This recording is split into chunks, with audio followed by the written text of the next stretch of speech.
Hello and welcome to Crucible of Words for more dedicated legacy action. Today we are once again playing Green-Black Turbodepths. This is a deck that I have a very detailed primer on my Patreon that you can look at if you are interested in this deck and learning about how it's configured and why all the card choices are there and everything. But essentially we are trying to make a 2020 here with Dark Depths. We either make a copy that has no counters on and becomes a 2020 via Thespian stage, or we remove all the counters via Vampire Hexmage. We're playing this again because I'm still testing for the European Legacy Masters tournament, which is probably finished by the time you're seeing this video. But for me, we're recording in advance.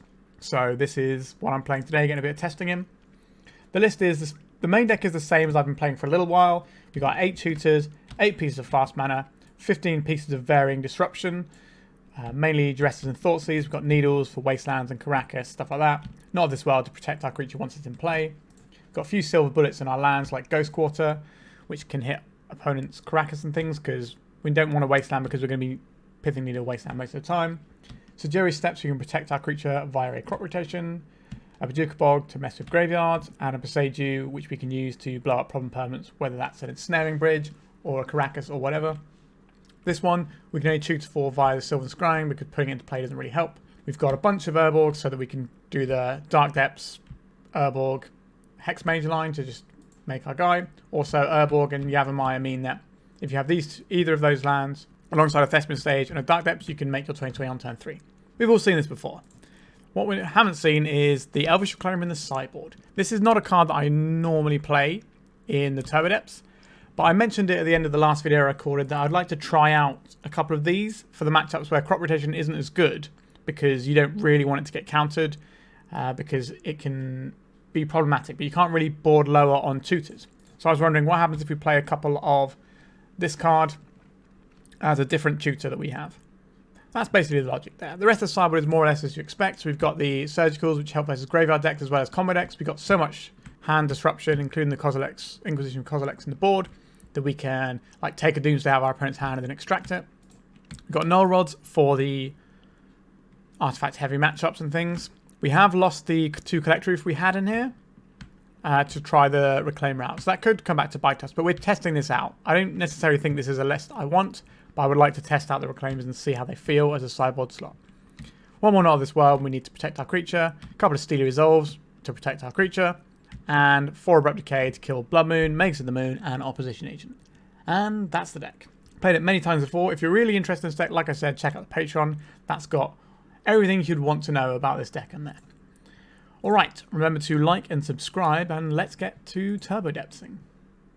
If you're looking to play Legacy on MTGO like me, why not try Card Hoarder? They're a rental service that I personally use, and I found them better than other rental services that I've used in the past. So why not give them a try? We have a turn 3 2020 with Pithing Needle to protect. This seems acceptable to me. We can keep this. Because we have an Urborg, we don't mind if that gets Wasteland, so we're going to play this one out and go for the Needle. If it gets counterspelled, we at least have a backup Urborg. Let's jam this down. Name Wasteland, pass the turn. So next turn we can play out the Dark Depths or the Forest, and the next turn we can do the other one of those. And then we can crop rotate into the Thespian stage and create our little friend. Right, we have a crop rotation. I think we're incentivized to play out this forest just in case we need to hit our opponent's graveyard with a Bojuka Bog or something in an emergency. Next time we can play out the Dark Depths. We can tap the Dark Depths in the Urborg, then sacrifice the Urborg for a Thespian stage with 2 mana floating and make a 2020. And if that doesn't work, we can just do it again the following turn. Just going to sort of brute force our way through it a little bit. So things we're worried about here potentially are our opponent killing us as a combo deck, or something like a Brazen Borrower could be a bit awkward. Right, so we need to float off of this first because we might not get another chance to tap this for mana. So let's crop rotate away, pitching our Urborg. I'm expecting this to eat a counterspell, and then we just redo the same play next turn. Force of Will, pitching Daze. Sure. So our opponent is some sort of tempo deck. Thoughtseize. That is an interesting one. That kind of makes me want to take it a touch slower. So we could Thoughtseize now, but then we don't get to go for it this turn. Or we could save it so that we have a Thoughtseize with the most information about what our opponent's hand is. So I think we wait one more turn, and then we can deploy the Ghost Quarter and tap it for black using the Urborg and get Thoughtseize off as well as doing our combo. What's our opponent going to go for here? A Watery Grave. Like if we get hit by a piece of discard, then obviously we're going to fire off this crop rotation and try and go for it. Many Watery Graves. We're going to see some Death Shadow. Death Shadow the first. I don't think we go for it this turn. Okay, so I think we play out this. We could be playing out the Yavimaya here. I think the Yavimaya is a solid option here. That's for black and Thoughtseize our opponent. What are you working with their opponent? Dismember, Dismember, Daze, and a Wasteland. Okay, so we take out the Daze, and then our opponent's upkeep, we can make our 20/20 now, while we know they don't have any counter magic up. So we go black, black. I think we're probably going to sacrifice the Yavimaya here, because black's probably going to be more useful for us moving forwards. Let's crop rotate away our Yavimaya. We'll get the Thespian stage. We'll copy this Dark Depths using the mana we've got floating. Select this one, because it's the one no counters on. We have a 20/20. We did that when we knew our opponent didn't have any counter magic. Okay, so drew a Brainstorm. That's a pretty good start to finding an answer. Instead of having to fade one draw, we have to fade 3 here. Our opponent should know whether or not they're dead this turn from this point. Unless they've got another cantrip to fire off. Like a Ponder or something that can see potentially more fresh cards. Gets to see them 2 additional fresh cards. You can see the one that's 3 down as well as the one from after they shuffle. If the one that's 3 down isn't any good. Our opponent drew quite a few lands this game. Our opponent's life total is low enough that their dismembers, even if they're paying the mana for them, do not shrink our guy enough. They've played a Wasteland. They can't dismember our creature enough to kill it here. But can they, if they have a dress down here and they fire off 2 dismembers, our creature will be power 10 and theirs will be 13. So I think we just take this hit. Because if they have a dress down, they can remove the indestructibility. And that's not worth us fighting for. That's about the only thing I can think of that gets them out of here outside of a Brazen Borrower type effect. Which I imagine they just fire off immediately and then bash us for a bunch anyway. Right, so they're growing their Shadow. What is that one mystery card you have, opponent? Okay, we have a 10/10. You have an 11/11. We take 11. A Murktide Regent. Okay. A pretty awkward one. That means they have 2 lethal threats here. And we can't deal with these. So we can attack here, they chump block with the Murktide. Or they attack us, we block here, and we die to the... Yeah. Don't know how we're supposed to get around this one. I don't think we are, is the answer to that one. Our opponent has to attack us incorrectly here to win the game. I brainstorm. Yeah. Maybe we're supposed to play around the Murktide there instead of the Dress Down. But Death Shadow decks are not unknown to play the Dress Downs. Because obviously they turn their guy bigger. Alright, so they found the correct line there and got us. So that game was definitely winnable for us. We played around something that maybe we could have played around the Murktide instead. Alright, how do we feel about this matchup? This is one of the ones where Elvish Reclaimer is getting boarded in instead of the crop rotation. So we're getting to test something that we want to test here. As for the rest of our sideboard, that becomes a bit of a tricky one. Like, there's an argument for the surgical extractions, depending on how into the sort of pitch stuff they are, like the grief or cycling their troll. We just don't know. I think we're probably fine with just with this little slight change. I'm going to try it like this.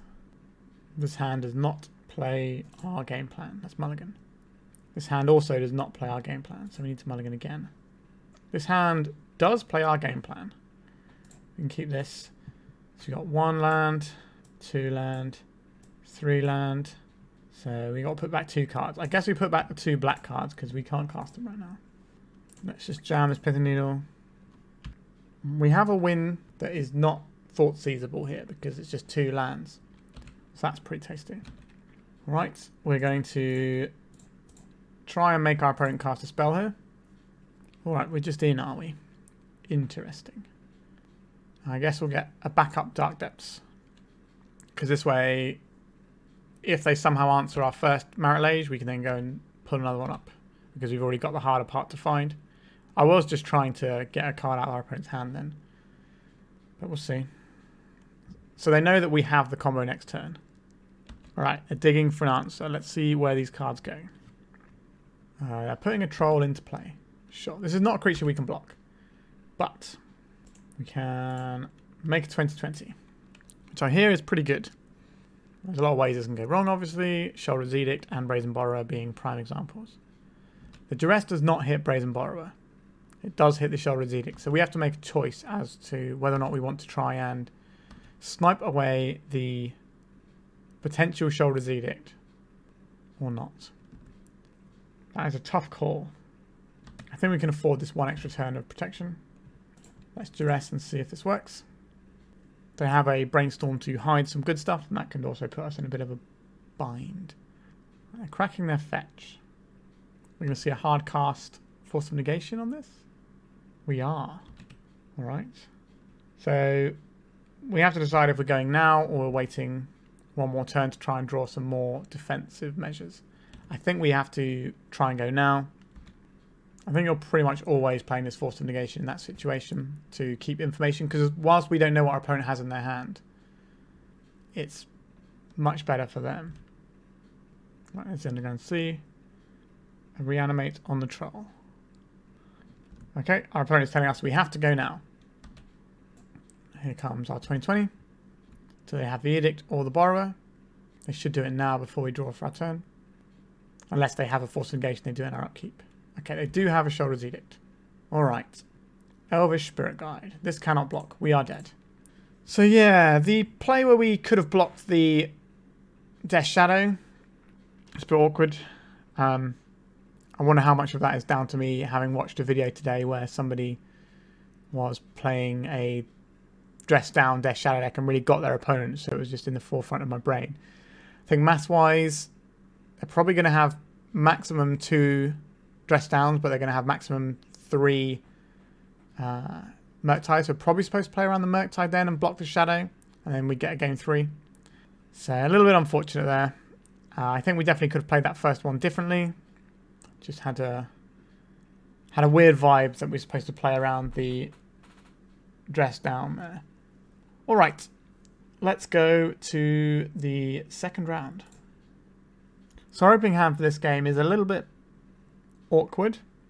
We have 5 draws that allow us to have a turn 3 guy, but we're always leading out on the Bojuka Bog if we keep this hand. I think we mulligan. Our deck mulligans relatively well. Okay, yeah, so there we go.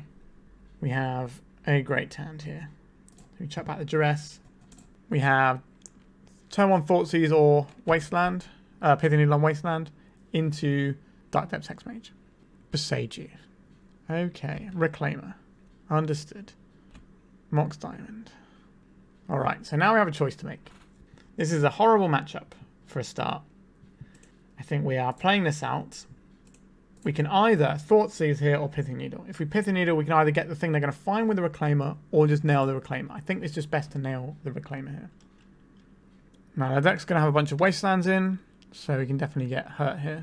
But I think we have to deal with this Reclaimer. It can just win the game. Like, if we name Wasteland, they can just go get Karakas, and then we're going to have to find an answer for Karakas. So the Reclaimer means they are living off the top of their deck a bit more, rather than just being able to select their best card in their deck every turn with the Reclaimer.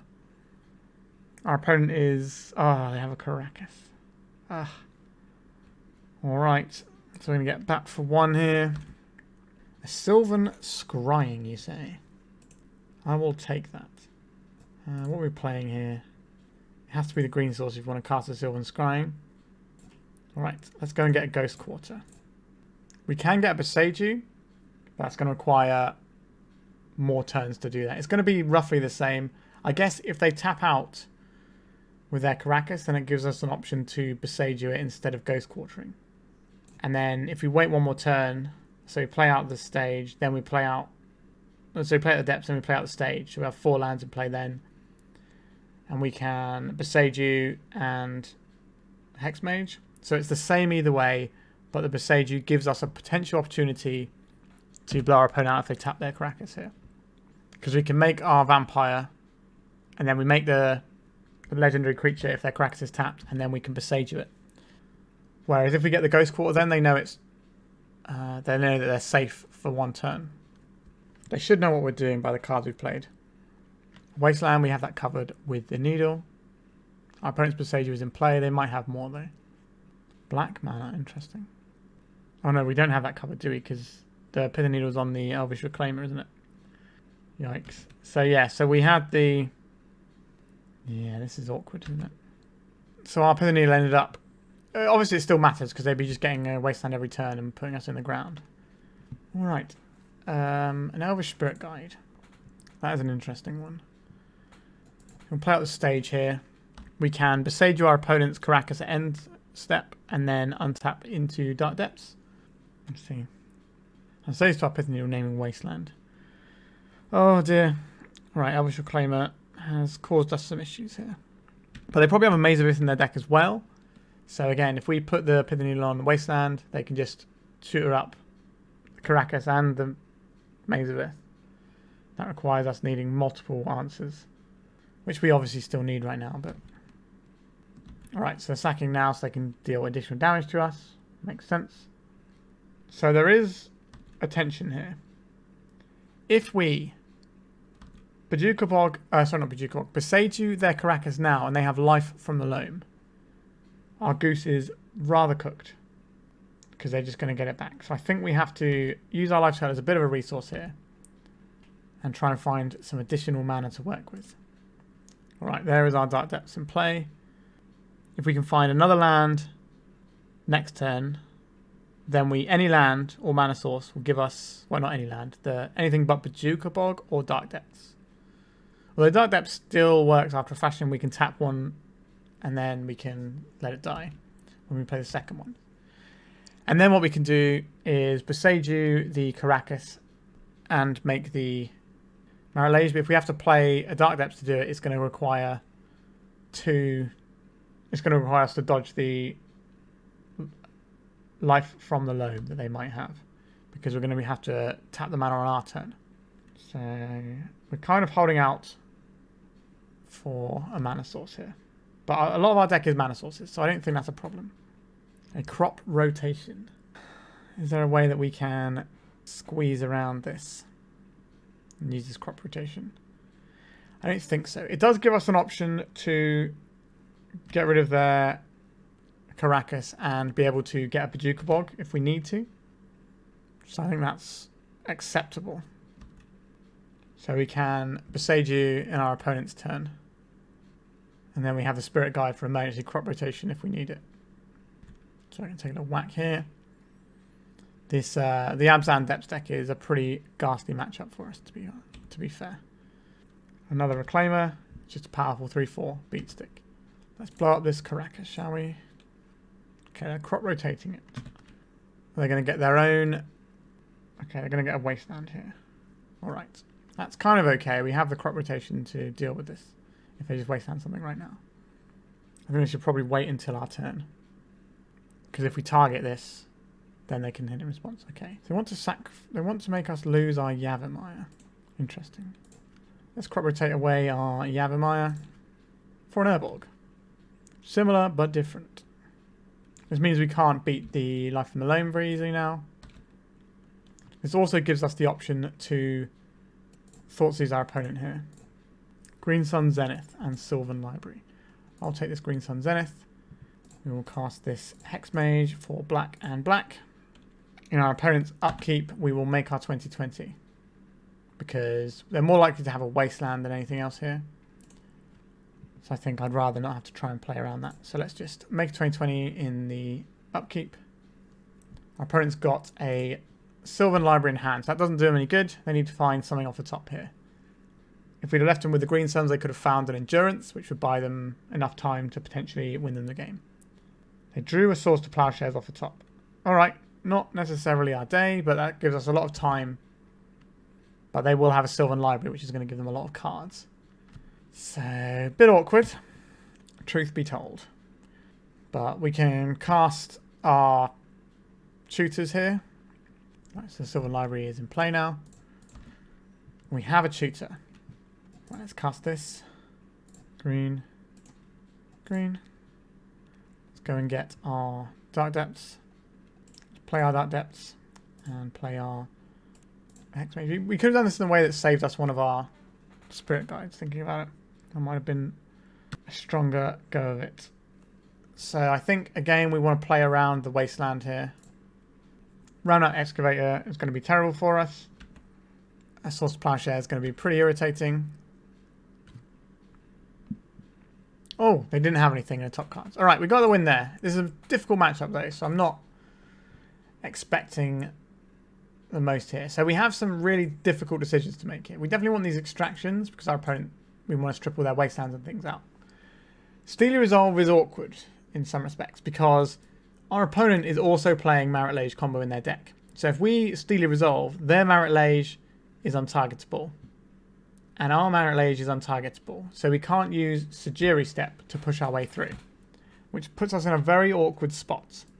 But this does protect us from the Source to Plowshares.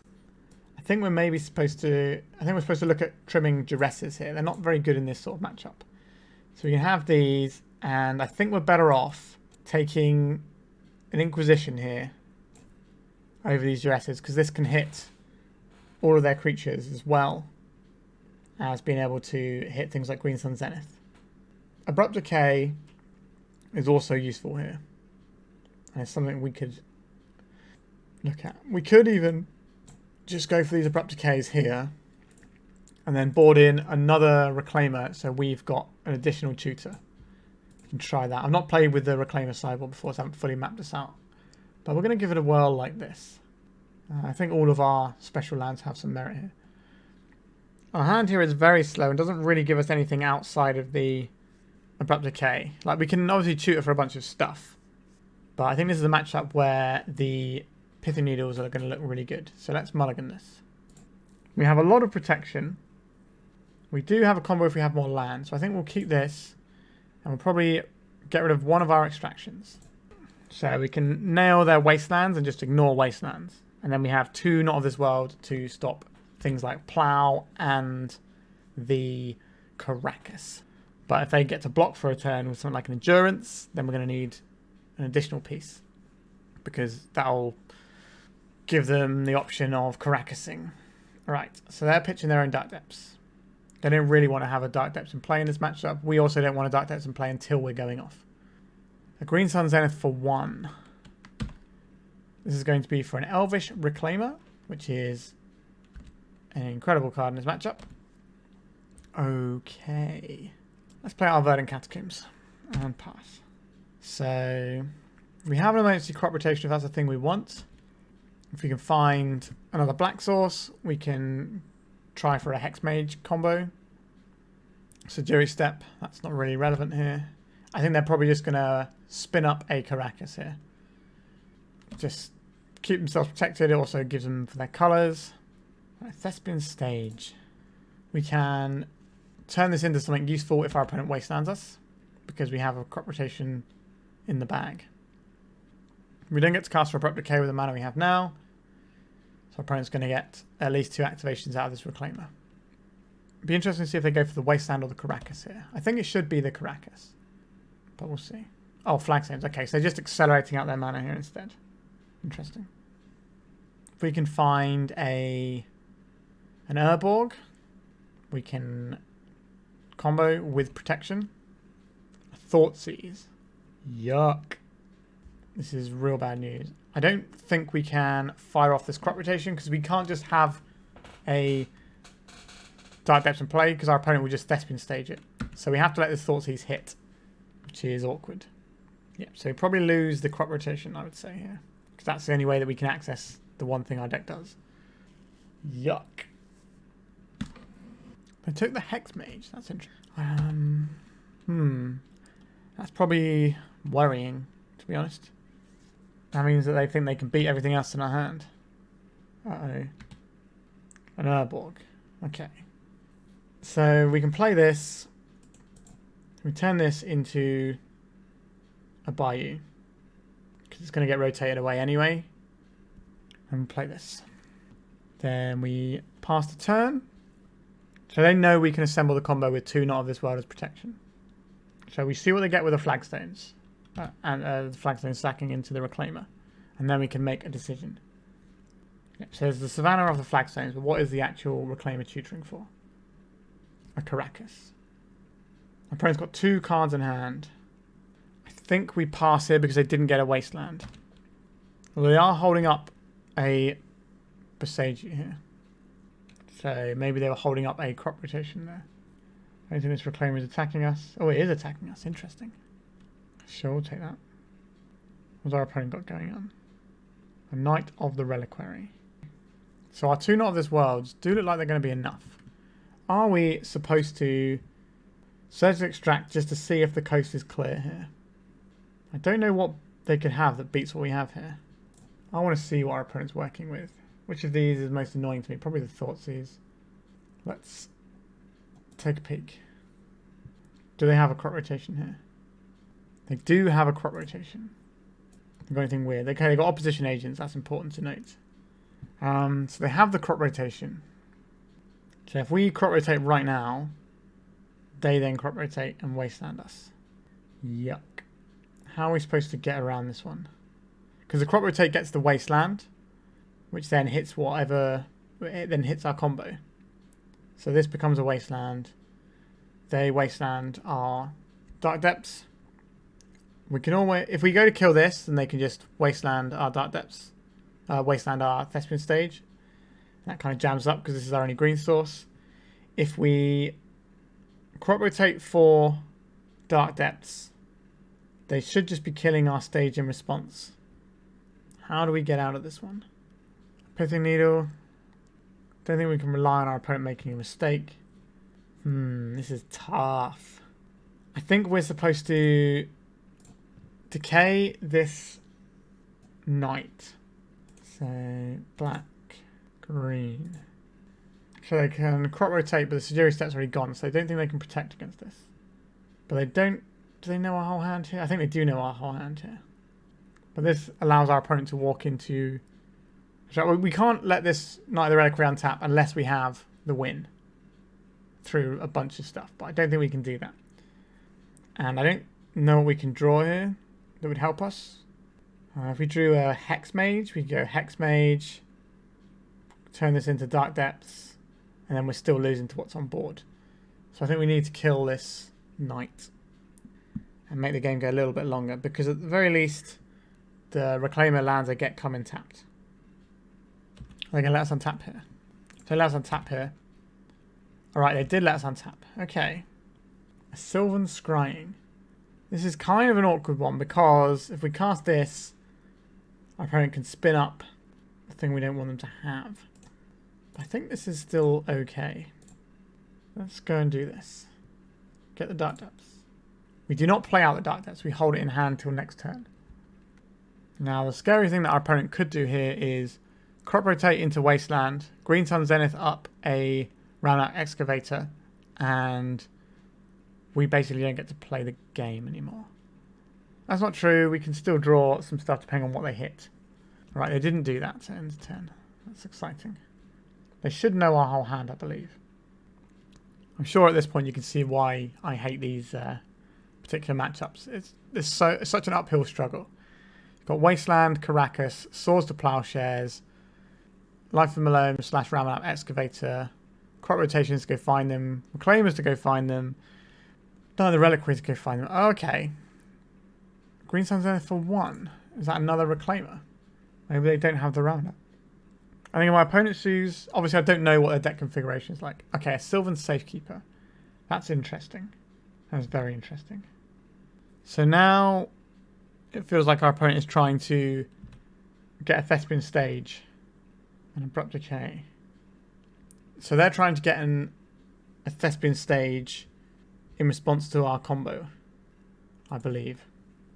Oh wow, this is ugly, isn't it? If we play this out, they get a Dark Depths. Oh dear, oh dear. Yeah, so if we play the Dark Depths out at any point, our opponent can shoot up a Thespian stage and copy. as soon as we try and make our own copy. And then they can also just spin this up. Or we can get a Wasteland if we ever go for it. Yeah, we can't deploy this Dark Depths. We have to wait. This is a tough game. Our opponent is ahead of this game, but we only need a little bit to push through. White mana. Another white mana. Oh, okay, they're just activating their Reclaimer. Okay. Don't think I'm going to like this very much, am I? There's the Wasteland. Okay. So we can crop rotate something away in response. This is getting tricky. I don't think they're just going to like raw dog this Wasteland at us. I think they're going to hold it. But they do have a crop rotation to go and find another one. So we're really looking for something like a Pithing Needle here. There's also no basics for us to copy with our Thespian stage, which is a nice trick you can sometimes do to keep yourself alive in the face of Wastelands. Are we getting attacked this turn? We are. 4 damage. That's 4 turns at present. I don't think we can afford to fire off this Abrupt Decay. I don't think we can afford to fire off this crop rotation. Hand disruption on our part is useful. Okay, Boseiju is not unhelpful, but we do have to hold it. We could play this, which gives us the ability to do some Abrupt Decay shenanigans and have 2 green sources available. But this is our answer to Karakas. We have these as answers to Karakas. It's the Wasteland I'm more worried about. Yeah, so we play out our green source here. So in the face of a Wasteland, we can crop rotate. Now our Abrupt Decay is awkward with the Sylvan Safekeeper in play. That's for sure. Right, nothing at our end step. Thespian stage. Okay. Things just got more difficult. So this is what I mean. Our opponent's got so many layers that we have to get through here. I don't think firing off his Abrupt Decay helps us right now. Another Abrupt Decay. Jeez. So we have a lot of stuff we need to beat here. We need to find a Pithing Needle. We're going to have to start firing off these Abrupt Decays in a second. And they're just going to be destroy your opponent's land and hope for something better. We are in trouble. Right, here's the worst sinkhole.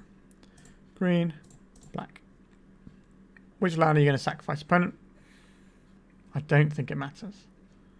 I'm just kind of hoping to bait out the crop rotation is what I'm really trying to do here. Alright, this is going to put us to 2. Yikes. Another crop rotation. Okay, that is something I can work with. So, if we crop rotate, so we can give our guy protection. They can't give their guy protection. From creatures at least, because the Sejiri Steppe's in the graveyard. So if we crop rotate our Bayou, let's see what action this gets. We need to do something because our opponent's about to kill us. Our opponent also has 2 other mystery cards. Wasteland targeting our Thespian stage. So now our response here is to crop rotate away our Boseiju in response to force action on our opponent's Thespian stage. Because we can get Ghost Quarter and fire off their Thespian stage here. Like, our opponent has this one, I think. Alright, so we go and get Ghost Quarter. We Ghost Quarter this stage. Let's see what they do with that. If they cast a crop rotation here, then we make a 20/20 in response. They can just copy our Thespian stage here, though. And that's going to be real bad news for us. It feels like what's happening. Because they still have this crop rotation. So we do this to fizzle our opponent's 20/20. We keep this one. Now they will crop rotate for a Wasteland to hit this. This one fizzles. Oh, they didn't do that. Okay, so we have this. So now they get to go score. What a big stack. And then we get another land here. So what are we trying to find? If we get a Bojuka Bog, it reduces our opponent's options. I think that's probably the best bet for us. Or if we get a green source, so we can cast a Sejiri Steppe next turn if we need to. Off of a crop rotation. Sure, we'll get this forest. Okay. So our opponent has a Karakas activation that we have covered. And if they cast a plow first, which would be the smart move, then if we want to protect it, we don't gain 20 life. Alright. I say no to this. If they have a swords, then we gain 20 life here, so we at least get to try and play the game for a little bit longer. Our opponent's got 4 cards in hand. One of them is a crop rotation. So a Maze of Ith here, very good. They just play an Endurance, that's very good too. They don't know about our Abrupt Decay, but that will give them a level of security potentially, which we can get through, which would be nice. A Dark Depths of their very own. They can just make a 20/20 here. Okay. Hope the silly game continues to be silly. I think our opponent had some better lines this game. I don't know their deck configuration. If they have a Ramanap Excavator in their deck, then they definitely had a better... So we have a Sejiri Steppe to find right now before our opponent Caracases us. I still think our opponent is likely to win here. Right. We did not find the Sejiri Steppe. And we can't deal with this Caracases, so we are dead. Let's go to game 3.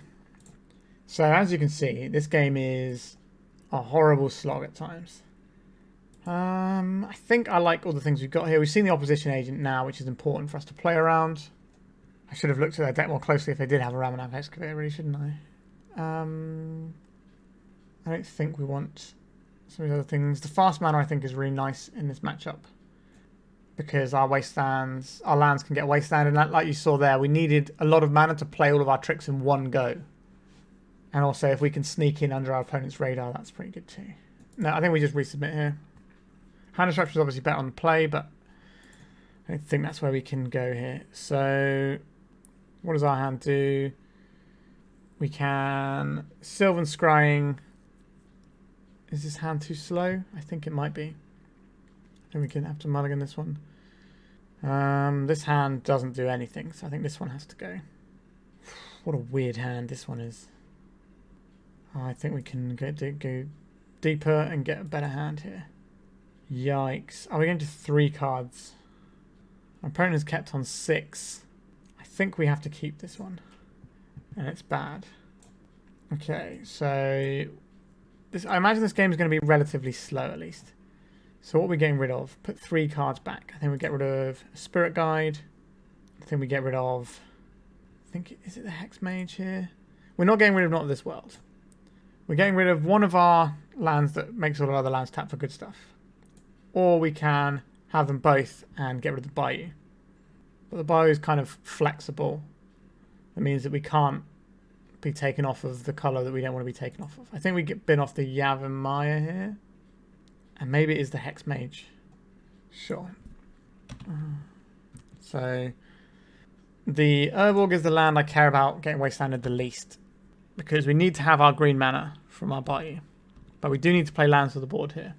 If our opponent just snaps off a wasteland, that's going to be pretty good. Alright, no, I think we're just going to see either a Green Sun Zenith or an Elvish Reclaimer. Savannah into Elvish Reclaimer, yeah. The best turn 1 play. What are we going to find here? An Elvish Spirit Guide. How are we playing out? I think we play out this Thespian stage. This means that we at least have a shot at Dark Depths next turn. Like a Crop Rotate does it, as does the Dark Depths itself. So that's 8 hits to put a Marit Lage into play. There's our opponent's Thespian stage. I think our opponent is just going to activate their Reclaimer. A Crop Rotation. That was the one we wanted, wasn't it? So we play out this Bayou. And then we pass a turn and see what our opponent's doing with their Reclaimer here. Let's see what they find and let's see what we want to do about it. A Flagstones. Okay. That's not so bad. Please don't get me with... Okay, no Caracases. No Caracases. Let's Crop Rotate away this Bayou. Let's get the Dark Depths. I think we're going to attempt it here. Like, we're on a multi 4. Our hand has a shot at winning the game here. We have a protection piece if our opponent's getting Caracases. If they get a Wasteland here with a Crop Rotation, then not so much. Alright. Say no to this one. You got another one? They always have another one. You're supposed to fire it off there if you do, I think. I guess we go to attacks. Oh, GG opponent. That was a tough one. Like that middle game, we spent a lot of time we did grind down our opponent's clock to a state where they maybe had to make quicker plays. I think they had a route to winning the game earlier in the second game. But I don't know how many people have played enough reps of Turbodepths as I have to know the best ways to undermine it, necessarily. But our opponent obviously did still win that second game. I think they could have maybe won it quicker. I can't remember if they had the Ramnap Excavator in their library. I don't think they did. I think they might have just had Reclaimer, Safekeeper, and the Knight. I could obviously check in the replay. But yeah, a tough one. But we managed to just about pull through there. So we are 1-1. Let's go to round 3. This is our opening hand. I don't think we can keep this one. We don't have what we need. All right. This one is a little bit better. We've got a nice piece of protection, and we can also mess with our opponent's hand quite nicely. We can keep this. One of these cards has got to go back. It's probably the Duress, because the Thoughtseize is obviously the best discard spell ever. Let's see what our opponent plays and see if we're going to be Thoughtseizing or Pithing Needle on turn 1. We might also be crop rotating for Bojuka Bog on turn 1. An Ancient Tomb. Okay, we're not going to need to Wasteland here. So what are we looking at? Sorry, name Wasteland with the Pithing Needle. I didn't see what colour they tap that for, but I guess we're about to find out. Imperial Recruiter. Alright, nothing good has ever come of Imperial Recruiter getting jumped into play on turn 1. Let's we're probably going to have to be Thoughtseizing to deal with whatever they get. I'm expecting a Painter deck. A Painter Servant, there we are. Right, so this is a turn 1 Bayou into Thoughtseize.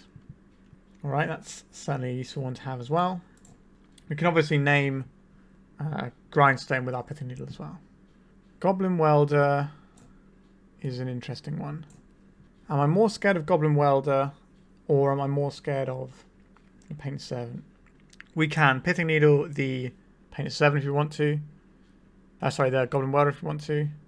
I think the worrying thing for me would be Painter Servant into Pyroblast action. So I think I'm going to take the Painter Servant here, and then we can Pithing Needle the Grindstone or the Welder as we see fit.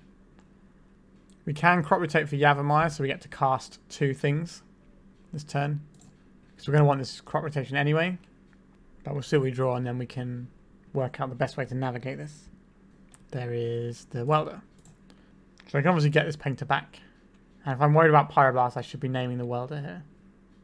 Vampire Hexmage. Interesting. So this gets us Urborg. We play this. We play Hexmage. We kill our opponent. I think that is just a stronger line. We can. Our opponent's got 1 mystery card in hand. We can beat Pyroblast because our creature's indestructible. Sure, sign me up. This is what we came here to do. So if our opponent puts a Painted Servant on the stack or puts a Weld activation on the stack, we will make our 20/20 because then we get to dodge Pyroblast. Because Marit Lage, indestructible. So Pyroblast can't destroy it, but it can destroy the actual Dark Depths or the Hexmage or whatever. An Urza Saga. That is too slow to matter here. What is their 1 card in hand? I'm not sure what it could be. Ensnaring Bridge, that would certainly do it. We would have that answered in 2 turns. But a lot can happen in 2 turns. Alright, so they're putting this on the stack. Like I said, we need to play around the Pyroblast here. Because otherwise, if we target with Hexmage, they can then Pyroblast in response. Turn in blue with this. They have a Pyroblast. They can get rid of our Urborg, but they can't kill our Marit Lage with a Pyroblast. Okay, let's go to attacks. If our opponent isn't dead, then we can play a Pithing Needle and get rid of their Urza Saga. Alright, our opponent is dead, so that's nice. These decks have Makes of the Moon as a sideboard option, even though they are playing the Urza Saga. So Not of This World is not a thing I'm interested in. Source Extraction is definitely useful here, as are the Null Rods. These are the things I'm most interested in keeping in our deck. Pithing Needle has a lot of utility in this matchup. The Lotus Petal is somewhat of a liability because it allows them to weld out of all of our exciting pieces. So this is the matchup where I like to cut the Lotus Petals. The Sejiri Steppe still can be useful. So we have to decide what we're trimming here. The Ghost Quarter does have some merit, so does the Bojuka Bog. Boseiju can blow up the Ensnaring Bridge. So I think we need to cut possibly 1 piece of hand disruption. So 1 Duress can go. Is Inquisition of Kozilek better than Duress? Duress doesn't hit Painted Servant. I think I'd rather have 2 Inquisitions over the Duresses. These hit Painted Servant and Grindstone, so it slows their combo down. It hits Ensnaring Bridge, obviously so does Duress. This also hits Welders, which is one of the things that we care about early on. So I think we're going to run it like this. Our Opening Hand doesn't really do what we need it to. Well, that's not true, I suppose. We can use the Spirit Guide and the Sylvan Scrying to get Dark Depths and make a 20/20. We've got some Welder stuff covered. I think this is okay. And we also have 1 green source for an Abrupt Decay if that's the thing we're going to need to do. So we've definitely got options of how we're going to navigate our turn. I think it's going to depend a lot on what our opponent's doing. An Urza's Saga. Okay, that's a pretty good one. Do we want to just make a turn 2 Marit Lage? We can do that and play a Pithing Needle. Actually, no, we can't do that because we're going to use the Spirit Guide now. Or are we casting... I think we're definitely playing out the Urborg. And I think we Sylvan Scrying here. Let's just get our win condition going. And then we can mess with our opponent's hand next turn. I think they're going to try and win when this pops. So if we can kill them before then, that would be aces. If they play something that ends up in the graveyard, we might be able to surgically extract something just so we can have a peek to work out what we're supposed to be doing. Or we can take it a turn slower. But the thing is, this is going to pop next turn. So we need to make that decision soon. So something like a Goblin Engineer would be wonderful for us to see here. Because then they'll put something in the graveyard to give us something good to surgically extract. A Painter's Servant. Okay, so our opponent has the kill next turn if we don't deploy this Pithing Needle. So I think step 1 here is disrupt our opponent's hand. Their kill will be quicker than ours here. Painter's Servant, Goblin Welder, Pyroblast. So Pyroblast is the scary card here. And then I think we want to play the Bayou and play a Pithing Needle on Grindstone. I don't think we want to surgically extract the Pyroblast just yet. If they've drawn a Pyroblast, they can't combo anyway this turn. We can surgically extract their Urza's Saga, which is quite nice. But we're not going to get priority until after they've played. I think they might, so they can't Grindstone here. Okay, so there's the Mox Opal. So this is live now. So you play a Welder here and do some stuff. But we have a kill soon. We just need to fade the Pyroblasts. I think they're playing out the Welder here too. Unless they have a Pyroblast in hand. Right, so there's the Welder. This is one of those situations where we want to surgically extract. Oh wow, okay. Our hand is just coming up Millhouse here. So let's Thoughtseize our opponent first. See what their 1 card in hand is. A Simian Spirit Guide. Right, so we'll take this. So, our opponent has got 2 mana in play. If they draw a Pyroblast, they can get us here. They can stop us from winning the game. If... Are we supposed to hit that Pyroblast? I think we are. Let's also see what's in their deck and see what they're drawing to here. So, take away the Pyroblasts. Have a look at their deck. So what could they draw? So they have an Ensnaring Bridge and a Portable Hole. And that's it.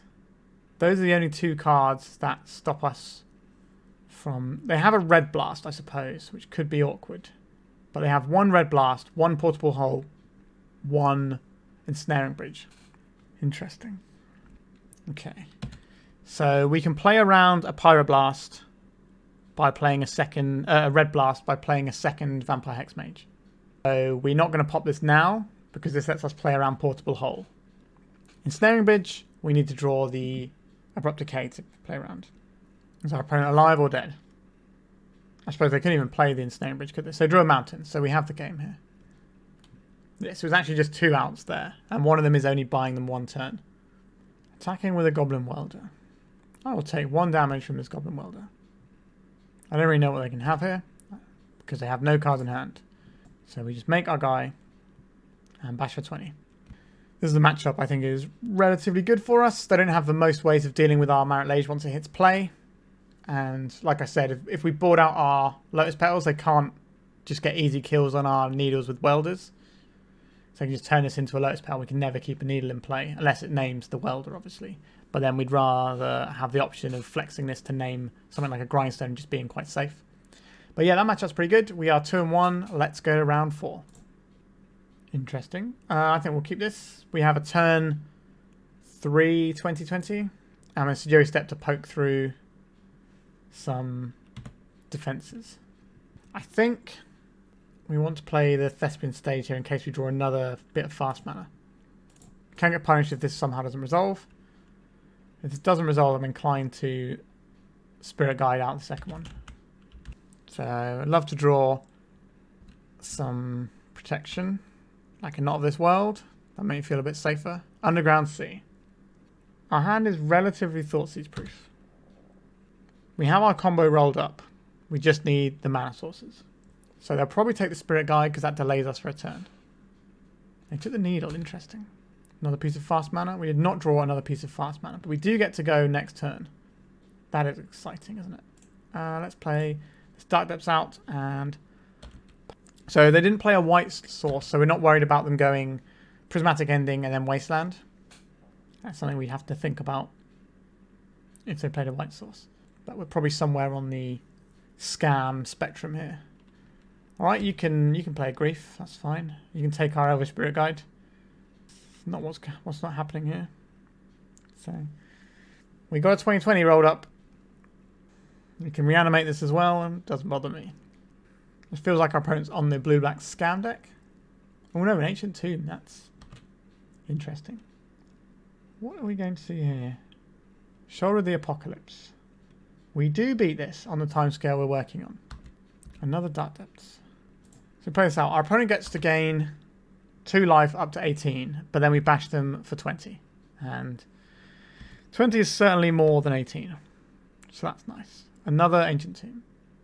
What is your solution here? The One Ring. That's a pretty good solution. Now I see why I took the extra Pithing Needle. Sure, you can draw some cards and gain some life. Pretty gross combo. They're probably not attacking here because we can just put a 2020 in and gobble up their Shouldered. Which I think I will do if they give us the opportunity. Are we supposed to play this, make this 2020? I don't think so. We're just supposed to pass a Bayou. Yep, we take some damage, I know. So we could play a Ghost Quarter here and Ghost Quarter away their Underground Sea. I suspect our opponent will have a land they can find, but that's an option we have. I don't think we have to worry about some of their other sources here either, so I think we're okay firing this off. The other option is to hit the Ancient Tomb to make it harder for them to cast spells in terms of just the raw mana they have. So if they had a Karn, they wouldn't be able to Karn as easy. So they'd have 1, 2, 3, 4, 5 mana, possibly 6 mana. So they wouldn't be able to Karn and Snaring Bridge if that's what we're worried about. So I think hitting the Ancient Tomb is probably where I want to be here. Let's see if they have a basic. This is also important information. They do have a basic. Very likely they had a basic. I imagine they have Troll of Khazad-dûm in their deck as well. So you would always run a swamp in that. Entomb. Okay. This seems like a bad time for us. World Gorger Dragon, you say? Oh dear, oh dear. So if they have Animate Dead, they just win on this turn. Yeah. So they're going to draw some cards. Looking for Animate Dead. This is also going to put them above 20 life. So not ideal for us. But if we bash them for 20, they die to their One Ring trigger. Well, I suppose they don't actually. They tap it in response and gain a bunch of life. Yeah, it's kind of awkward. All right. We got an Animate Dead here? Sure. So if you're unfamiliar with this combo, what happens is Animate Dead brings the World Gorger Dragon back. World Gorger Dragon then exiles all permanents they control, including the Animate Dead, which makes the World Gorger Dragon die, which then makes the Animate Dead come back, which then goes on the World Gorger Dragon. And every time they do this, they can float a bunch of mana and activate the One Ring. I just want to see what their kill is here. They have the game. I just told our opponent that if they let us know what their kill card is, I'll scoop. Because they don't have to show us any other cards apart from the one that they are going to kill us with. So if it's Thassa's Oracle, they can just do that. All right. Because it might be relevant. We might be able to have some tech against whatever their kill card is. They might also just want to play out as well. Okay, so it's just Bowmasters then. All right. So, alright. I suspected it was Bowmasters rather than Oracle, but it was worth asking. So, our opponent's deck would not like to play against Surgical Extraction. We can mess up their combo with Abrupt Decay, but I don't think that's how we want to handle this one. Steely Resolve does not work against the Animate Dead. Hand Disruption is certainly useful. Opposition Agent is something we might be facing here. I think if they're going to have Disruption for us, it's possibly Brazen Borrower, but more likely going to be Shoulder's Edict. So I think we get rid of these Null Rods. The Bojuka Bog obviously pretty good here. I don't think this is going to be a matchup where Ghost Quartz is actually that useful, so I think I'm going to get rid of this Ghost Quartz. Sejiri Steppe might still be useful. Pithing Needle. This can name the One Ring, so I think we have to keep these in. Is that enough to play this Null Rod as well? It could be. But that means we have to find 6 cuts if we want all of these. And that seems like an awful lot. I think we need the fast mana because we need to be able to race their combo. So they stay in. I think we need the Pithing Needles for the One Ring. I think we don't have space for Null Rods here. We need the Hand Disruption. Hand Disruption is very important versus their combo that can race us. I don't think we have room for all of these decays, so some of them have to go. And then we're sort of left in a situation where we have to work out if we want these decays to kill Opposition Agent or not. I think we're just going to have to rely on our discard. We don't know if they're running Opposition Agent, so we're just going to run on our discard. We have Surgical Extraction though, so that's helpful. What does our hand do? Does not make a 2020. We're going to mulligan. This hand is an awkward one. We can go and get an Urborg, but then we're not really getting anywhere. I think we might have to mulligan this one. I do like having double Hand Disruption, but the only way we can cast it is by getting rid of our tutor into a deck that might well have Force of Will. Tricky. I think we might have to mulligan this one. I think we'll have to mulligan. This gives us 12 cards to hit to win the game, and we have a little bit of protection in Bojuka Bog. I think I will keep this one. I'm not very sure of the matchup. I've not really played this matchup. So, 1, 2, 3. We need to get rid of 2 of these cards. We kind of need to keep our green source. I think we have too many pieces of discard, so one of them probably has to go. And the Inquisition is probably the least good here. And then we have to decide if we want this Bojuka Bog or this Hexmage, or do we want to get rid of another piece of discard? Given our hand, I don't think we can afford that. I think it's probably the Bojuka Bog that goes. Yeah, I think it's the Bojuka Bog that goes. Not a fan of that, but that's where we are. Right, we will start off on a Thoughtseize. I think our opponent is heavily favoured given our mulligan, and our hand's a little bit ropey. So Extraction, Agadeem's Awakening, Entomb, Serenity, Atraxa. The One Ring. Interesting. I don't really care about the Extraction. How much mana can they make? It's just the Agadeems and the Chrome Mox. We take the Agadeem's Awakening, they put like Atraxa under the Chrome Mox. That's still pretty good. Serenity is blank against us for the most part. It can hit the Pithing Needle, but I'm not too worried about that. This is Exile or Destroy. Destroy, so they can blow up stuff and leave the ring and play. Then the Entomb is probably what we want to hit here, and then we use the Duress to hit the One Ring. There's the Agadeem. They pay 3 life. Fascinating.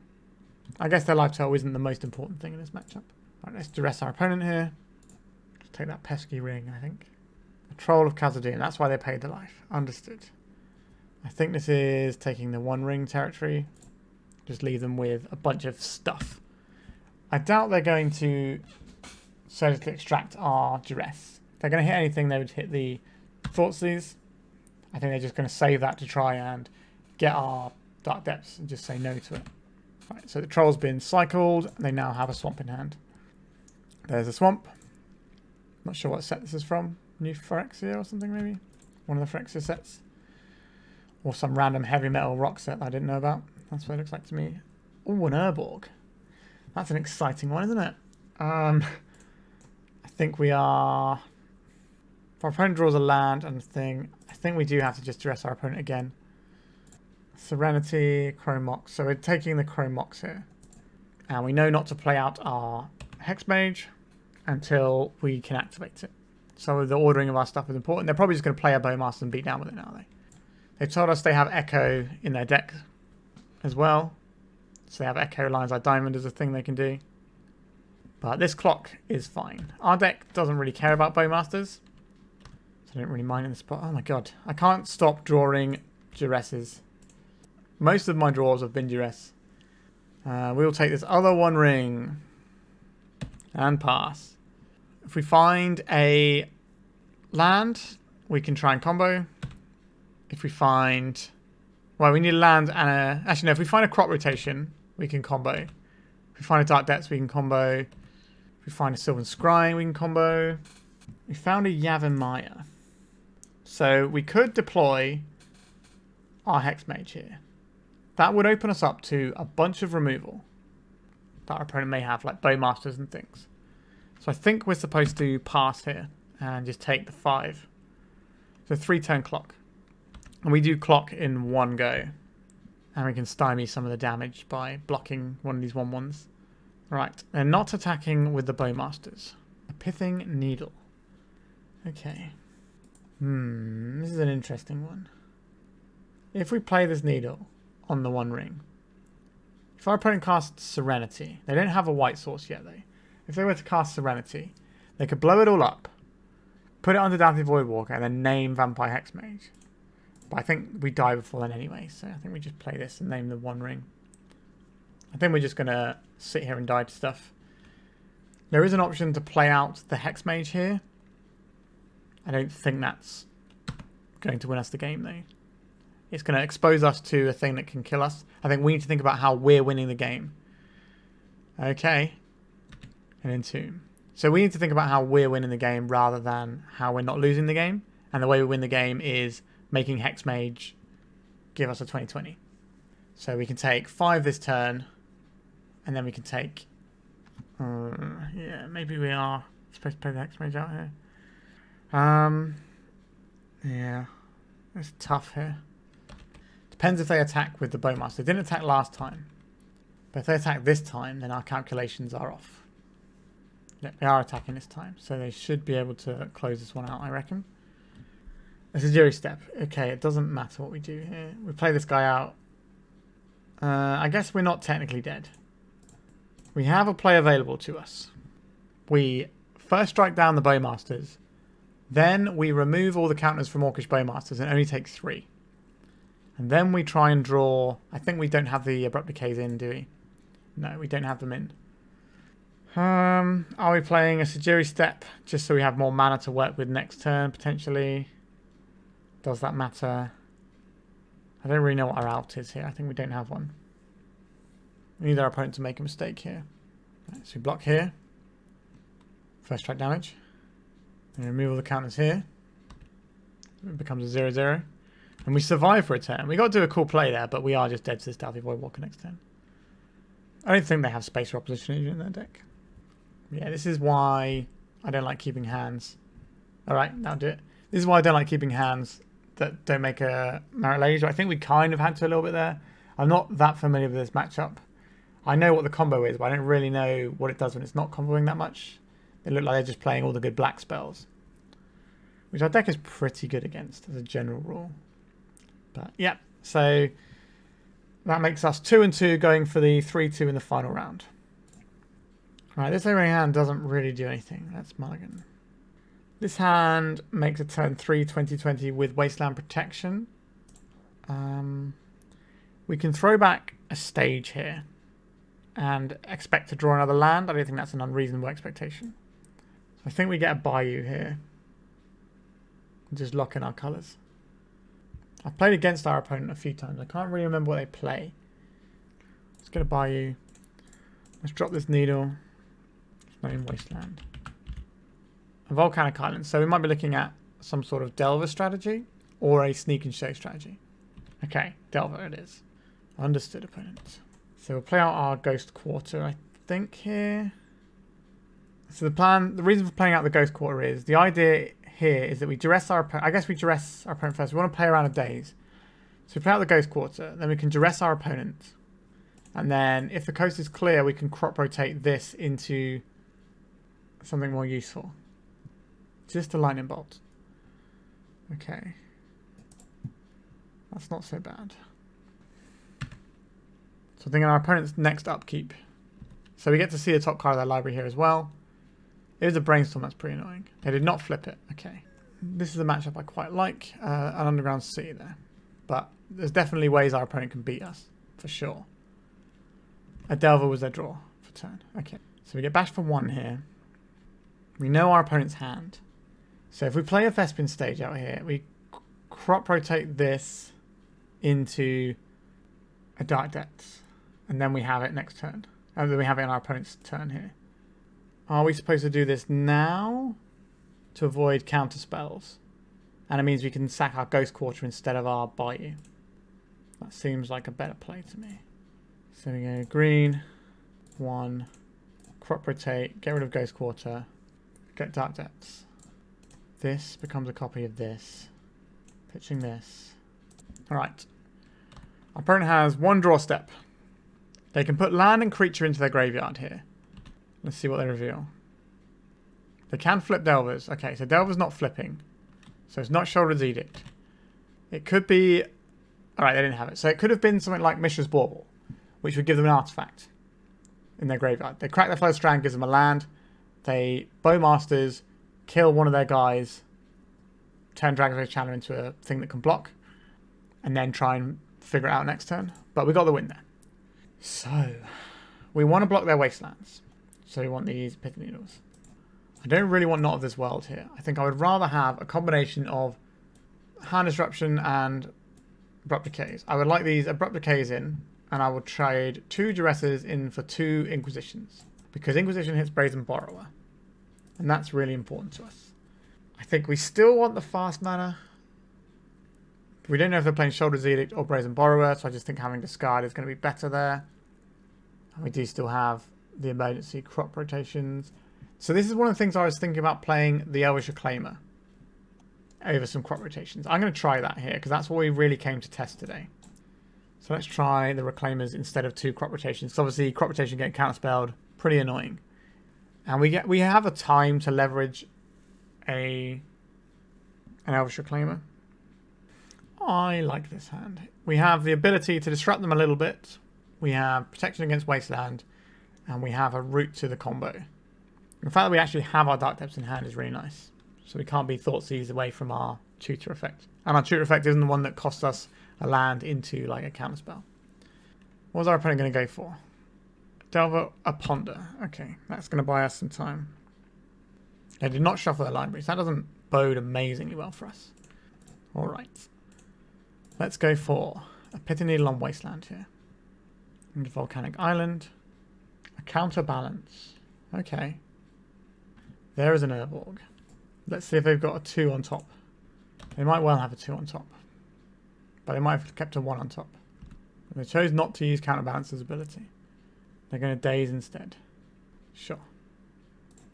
So next turn we can test the Counterbalance with an Inquisition and then cast Sylvan Scrying. I think I'd rather test with the Thoughtseize here. If they're not playing threats, what are they doing? Volcanic Island, sure. And Orcish Bowmasters. Be my guest. So this Volcanic Island isn't in their hand, it's on top of their library. Brazen Borrower. Do not like you. But how much do I care about Murktide right now? Because we can hit the Murktide here. And then next turn we can Inquisition into... I think we do have to just get rid of the Borrower though. I think that's the thing that actually beats us here. So, like, we can get rid of this Counterbalance if we need to, but I don't think we need to. I think we can just play through it. Let's go and get a Thespian stage. We know you have a Volcanic Island on top of your library. Get Thespian stage. Pass the turn. So they can set up something with a Ponder here. I suspect what they're setting up is a Murktide Regent. So a Polluted Delta. So this is going to be the Murktide. So this gives them a blocker. And they can set it up so Delver can chump block the following turn. Play this out. We get our Inquisition poking away here. Let's have a look. What are you doing with your Counterbalance there, opponent? They revealed a Wasteland. Okay, that doesn't do anything here. Okay, so they're scooping it up. So we got the 3-1 there, beating the Delver at the end. Not bad. Let's talk about the deck. So our result today wasn't bad, but it also wasn't great. 3-2 is very much down the line. The rounds we lost were to the World Gorger Dragon combo, and we did mulligan deep. I think we mulliganed to 4 in one of those games, and our hand just sort of didn't really get there, which is kind of what can happen with a linear combo deck like this. We were stuck on one land. Another land would have opened things up if we drew it earlier, but it didn't, and we just ended up losing. I think that's fine. The other game we lost was versus the blue-black scam deck, which we're okay against, to be honest. Depends how many Shoulders Edicts they're running, but we can kind of dodge a decent chunk of hand disruption. Depends if they're the Wasteland build or not as well. But I feel we're okay in that matchup. Like, we have things like Pithing Needle to stop Wasteland if they do have them. We have a reasonable amount of hand disruption for our go turn. They tend not to clock you that quickly. But the troll clock is real if they get it. So that's kind of their best route to victory, is making a turn 2 troll usually. Hand disruption can get in our way, and counter spells can get in our way. So if they can sort of leverage those in an appropriate fashion, they can really do us in. But I think the matchup is pretty even, I would say. I don't hate playing against it at all. But we definitely have hands that are weak to what they're doing and hands that sort of ignore what they're doing, so the matchups can feel really lopsided. We did play around their dress down they didn't have, when we should have played around the Murktide. If we play around the Murktide, we win that game. We obviously got crushed in game 2. We can maybe win the game 3. I'm going to put that down to play around the dress down. The fact I was watching some videos today of somebody playing Death Shadow with dress down in. So it was just at the forefront of my mind. And maybe I should have thought about the numbers that they were playing a bit more. Because I think the list I was running, the list I was watching had 2 dress downs, whereas their deck had 3 Murktides. So the numbers should have been, we played around the Murktide. Yeah, so I think that was just a mistake there. If we look at the numbers. And the fact is that a lot of Death Shadow decks aren't even running the dress downs. So that aside, whether or not we win the third game, bit of a coin flip, but we would have been on the play. Although if we'd have won that first game, things would have been different entirely in terms of play and draw. So if we got a third game there, we would have been on the play if we'd have won the first game. So maybe we could have got the 4-1 there if we'd have played around the Murktide instead of the dress down. But sometimes things just stick in your brain, and you have the read, and you have the soul read of them having something, and it's completely wrong. And I think we could have played around that and been all right. As for what we were testing out today, the Elvish Reclaimers never came up and did anything. I definitely would have liked to have had some Collector Roofs. Back to having Collector Roofs for the matchup versus the World Gorger Dragon combo. I think that would have been quite nice to have. I also am tempted to play 3 Surgical Extractions. So maybe 3 Surgical Extractions and 1 Collector Roof. But I think a lot of the deck list is kind of there and where you want to be. I am going to play this on the Sunday Legacy event for the European Legacy Masters. Obviously this video is coming out after that event, but that's why I'm going to play on the Sunday, because that's the non-proxy event, the Sunday main event Legacy. So I don't have as many options because I don't have that many decks in paper. So this is what I'm going to play, and obviously it's, you know, my baby and I want to give it an outing. However, I'm going to play something different on the Saturday for the actual invitational that I've qualified for. And obviously by this point you probably already know, so I'm playing mono black because the tournament's already done by then. So I think I'm done with my testing for this deck for the tournament. I've got another just under a week worth of recording left to do in terms of my schedule before I'm going away. So you might see a few more little bits of testing, some mono black, maybe possibly testing a bit more Canadian Threshold, because I've been enjoying that too. Anyway, that's the end of today's video. A bit more Turbodepths action for you, which I hope you enjoy as much as I do. Thank you very much for watching. Remember to check out the Patreon if you like Turbodepths, because that's got some good content on there, if I do say so myself. I'm really proud of the primer on there, and it gets updated every month, so it's worth subscribing to, in my opinion anyway. And like, subscribe, etc, etc. Alright, thank you very much for watching, and goodbye.